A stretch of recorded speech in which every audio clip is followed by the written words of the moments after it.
Hello hello hello. आवाज़ आ रही है? Welcome back to my channel. तो जैसा कि हम देख रहे थे कि हमने रिप्रोडक्शंस के एमसीक्यू लगाए थे, कल 40 एमसीक्यू लगाए थे 2 चैप्टर से इस बुक से। तो अब हम आगे का करते हैं प्रोसेस। आगे के जितने भी एमसीक्यू बच रहे हैं रिप्रोडक्शन, ह्यूमन रिप्रोडक्शन के बाकी के, वो हम आज इस बुक से लगाएंगे। तो आई होप आपको अब तक के वीडियोस एमसीक्यूज़ हेल्पफुल होंगे। तो इस वीडियो को भी जल्दी ज़्यादा से ज़्यादा लाइक कीजिए, शेयर कीजिए, सब्सक्राइब कीजिए। तो चलो हम चलते हैं। कल हमने 40 तक एमसीक्यू लगा लिए थे, वैसे मैंने आगे के एमसीक्यू लगा लिए। आज मैं आप लोगों को ऐसे एमसीक्यू करा दूँगी। कल से मैं सोच रही हूँ कि मैं बिना एमसीक्यू लगाए आपके साथ ही एमसीक्यूज़ लगाऊंगी। तो कल से मैं आपको चैप्टर लास्ट में बता दूँगी कौन सा चैप्टर करेंगे। आप लोग पढ़ के आना उस चैप्टर को, फिर हम साथ में एमसीक्यूज़ लगाएंगे। वैसे इसमें इस चैप्टर के रिप्रोडक्शन के 82 थे। मैंने 73 के समथिंग इसमें नंबर गेन किए हैं। 82 में से 73 क्वेश्चंस मेरे इसमें ठीक हुए हैं। तो अब हम चलते हैं, क्वेश्चन स्टार्ट करते हैं। एक तो यही गलत हो गया था मेरा। निम्न में से कौन सा शुक्राणुओं के परिवहन के पथ को सही रूप से बताता है? तो इसमें वृषण जालिका, अपवाही वाहिकाएं, एपिडाइमिस और शुक्रवाक-सी। गलत कथन है। एलएच और एफएसएच पुटक अवस्था के दौरान धीरे धीरे घटता जाता है। भारत में कौन सी गर्भ निरोधक सर्वाधिक स्वीकार्य है? आईयूडी है इंडिया में। वाटर जलकुंभी और जल लिली में परागण किसके द्वारा होता है? कीट और वायु के द्वारा परागण होता है। जल समझ के, कभी जल वाटर ये समझ के, जल बहुत बार ऐसे गलती हो चुकी है कि जलकुंभी में जल और वाटर देख करके अपन जल लिली और जलकुंभी देख करके सोचते हैं कि जल द्वारा होता है, लेकिन इसमें कीट और वायु द्वारा होता है। परागणों को कई वर्षों तक द्रव्य नाइट्रोजन में संरक्षित रखा जाता है, जिसका तापमान -196 डिग्री सेल्सियस होता है। लिक्विड नाइट्रोजन में इसको रखते हैं। परागकणों को भी रख सकते हैं और स्पर्म को भी रखता है।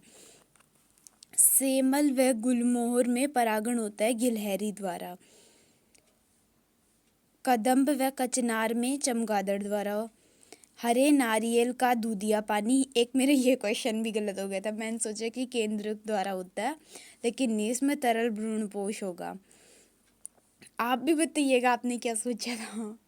बिना निषेचन के फल का निर्माण कहलाता है पार्थेनोकार्पिक फ्रूट कहते हैं इनको। एनिसेक फलन इन इंग्लिश में कहाँ पे? Formation of fruit without fertilization is called parthenocarpy. जिसमें समझ में आए दोनों में दिखा दूंगे। द्विबीजपत्री पौधों के सामान्य भ्रूणपोष में केंद्रक की क्या व्यवस्था होती है? ये होगी, क्योंकि भ्रूणपोष कुछ ऐसा सा था। यहाँ पे 3 सेल्स होती थी, और यहाँ पे भी 3 सेल्स, और यहाँ पे एक सेल में 2 न्यूक्लियस होते थे। तो ये कोशिका भी कैसी है? ये कोशिका है 7 कोशिका और 8 केंद्र की कोशिका है वैसे भी है। एंजियोस्पर्म में भ्रूणपोष होता है 3 ट्रिप्लोइड होता है। Embryo sac is endosperm is triploid. Okay, भ्रूणपोष और भ्रूणकोश में क्या अंतर है? आप मेरे को कमेंट सेक्शन में ज़रूर बताइएगा। अब हम देखते हैं आगे। वह कार्बनिक पदार्थ जो अधिक ताप, सुदृढ़ अम्ल व क्षारक से निम्नीकृत होता है, क्या कहलाता है? स्पोरोपोलिनिन। सबसे कठोर रासायनिक पदार्थ स्पोरोपोलिनिन। आगे चलते हैं। आगे चलने से पहले आप वीडियो को लाइक कीजिए, शेयर कीजिए, हम चैनल को सब्सक्राइब कीजिए। आगे हम देखते हैं खिलाड़ियों एवं धावक को घोड़ों की कार्यदक्षता में वृद्धि करता है। पोलन ग्रेन्स करते हैं, पराग की गोलियां बनाई जाती है। तो सी आ जाएगा इसमें। और इंग्लिश में increase the in efficiency of sportsman and runner horses, तो उसमें सी ऑप्शन पोलन ग्रेन आ जाएगा। अनुन्मील्यता का उदाहरण है। अनुन्मील्यता एग्जाम्पल ऑफ क्लिस्टोगेमी। क्लिस्टोगेमी का हो जाएगा वायोला। निम्फिया जलीय पादप है। इसमें किसके द्वारा परागण होता है? कीट द्वारा परागण होता है। आर्कटिक टुंड्रा में प्राप्त किसके बीज थे? ल्यूपाइन के। वो seeds were founded in Arctic tundra, तो किसके थे? ल्यूपाइन के। द्विनिषेचन का अध्ययन किया नवाज़ ने। स्टडी डबल फर्टिलाइजेशन किसने किया? नवाज़ ने। गैर एल्बुमिन बीज का उदाहरण है मटर। गैर albumin means the example of non endospermic seed is मटर पी। निम्न में से असत्य फल नहीं है तो सेब, अखरोट, स्ट्रॉबेरी, आम। तो सेब असत्य फल नहीं है, आभासी फल है। बहुभ्रूणता की खोज किसने की? ल्यूवेनहोक ने की। 6 नंबर का क्वेश्चन, वू डिस्कवर्ड पॉली एम्ब्रियोनिक। तो किसने की? नवाज़ ने की। नहीं मैंने ये क्वेश्चन यहाँ पे भी गलत कर रखा था। ल्यूवेनहोक ने की। युक्का पादप के साथ सहजीवी करने वाला सल्ब है प्रोनुबा।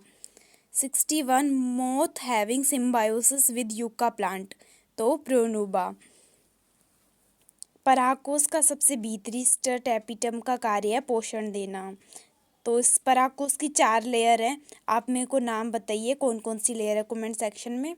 बिना निषेचन के बीज का उत्पन्न होना, असंजनन।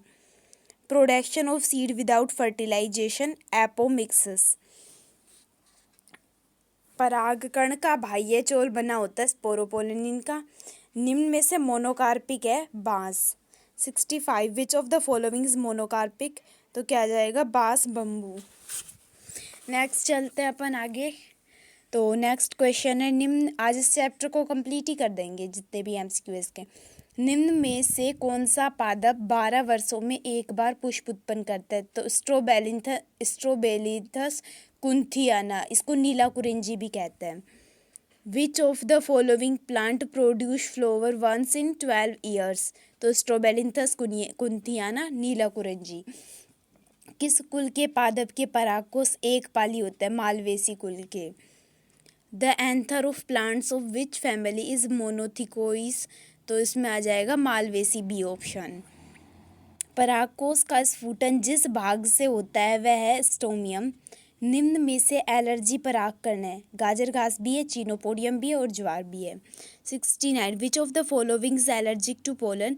तो चीनोपोडियम, कैरेट ग्रास और ज्वार, सोरगम।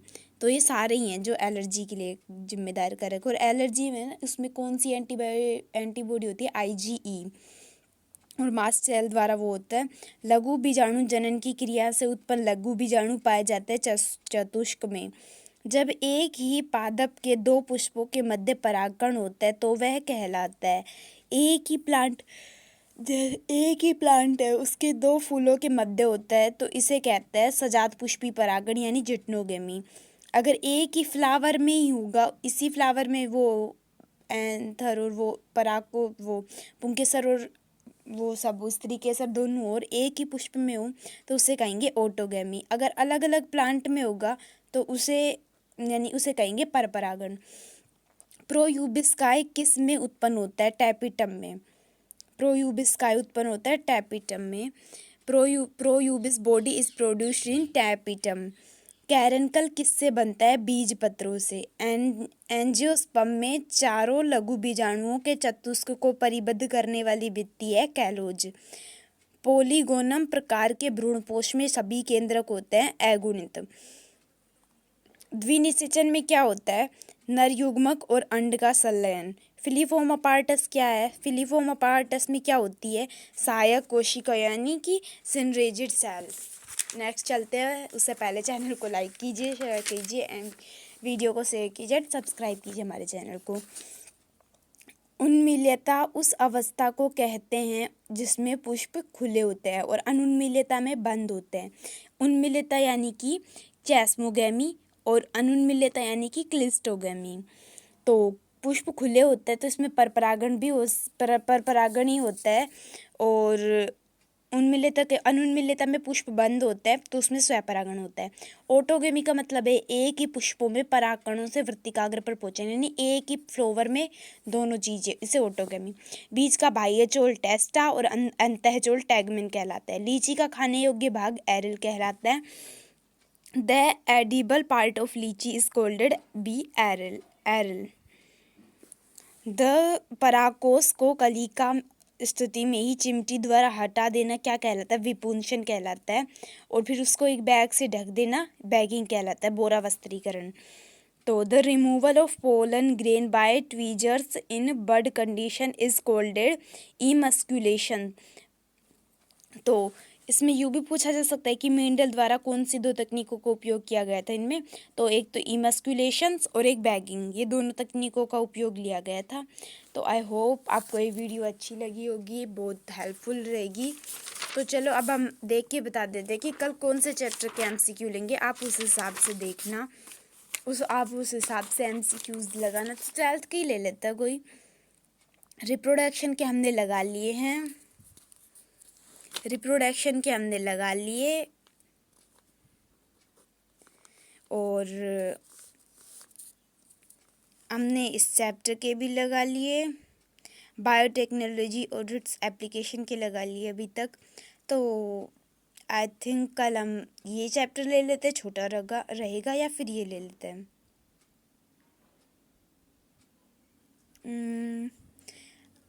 मेरे हिसाब से तो हम 5th chapter human health and disease ले लेते हैं कल।